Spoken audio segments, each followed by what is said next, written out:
Et c'est l'heure de la revue de presse française avec Hélène Frade. Bonjour Hélène. On Bonjour commence avec Libération qui revient, comme tous les journaux ce matin, sur la dégringolade hier sur les marchés financiers. On s'intéresse en particulier à la Grèce. La Grèce qui serait peut-être en réalité l'homme malade de l'Europe. La question, en tout cas, agite l'Union européenne, les marchés. Et du coup, ce sont les banques qui trinquent de ce titre ce matin.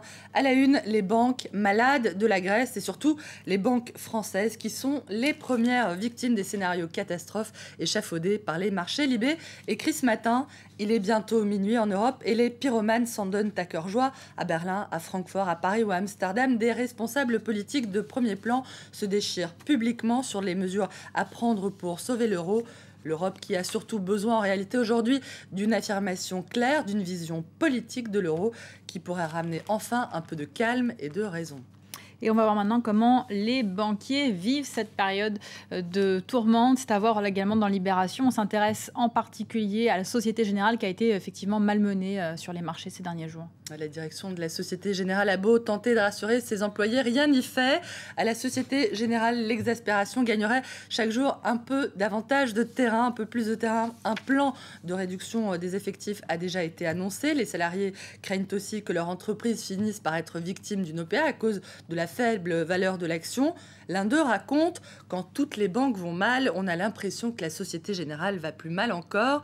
L'affaire Kerviel, les subprimes, la révision à la baisse des résultats, les rumeurs, tout cela rend les gens très inquiets. Bref, l'ambiance en interne ne serait pas bonne. Les gens démotivés avec l'impression de ne pas être soutenus. Un autre conclut même: notre PDG nous demande désormais d'avoir l'esprit d'équipe.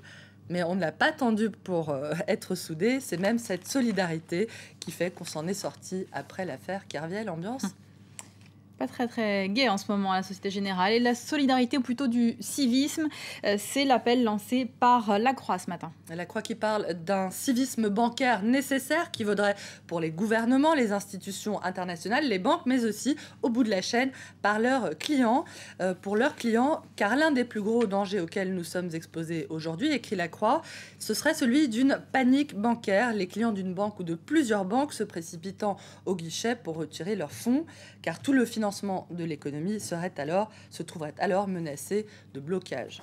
Et puis Le Parisien ce matin a sorti la calculette pour évaluer le coût pour la France d'une faillite de la Grèce. Ça se chiffre entre 25 et 40 milliards d'euros. C'est un coût qui serait supporté par les banques, les assurances, mais aussi par les épargnants. Nous, en somme, de quelle façon serions-nous concernés précisément? Difficile à évaluer. Il s'agirait surtout de payer pour les dettes souveraines grecques contenues dans des SICAV ou des contrats d'assurance vie. Je ne sais pas si vous avez ça. Non.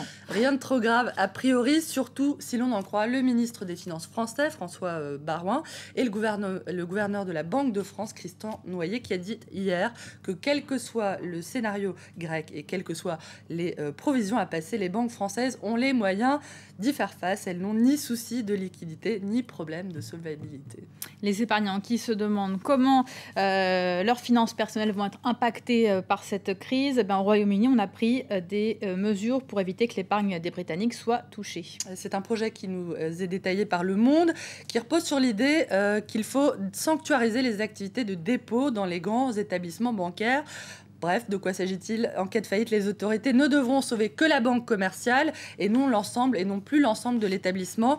Les dépôts des particuliers comme des entreprises seront garantis par l'État. Ce serait, d'après Le Monde, la réforme bancaire la plus importante depuis la dérégulation tous azimuts de la City. C'était sous Margaret Thatcher en 1986. Et c'est à voir, Hélène, pour terminer, avec un petit dessin. Le grand méchant loup financier demande aux petits cochons de l'épargne: réguler, qu'entendez-vous par là? Il me fait un petit peu peur. Vous avez peur du grand méchant loup, Hélène? Ouais, ça ne m'étonne pas de vous. Merci beaucoup. C'était la revue de presse française.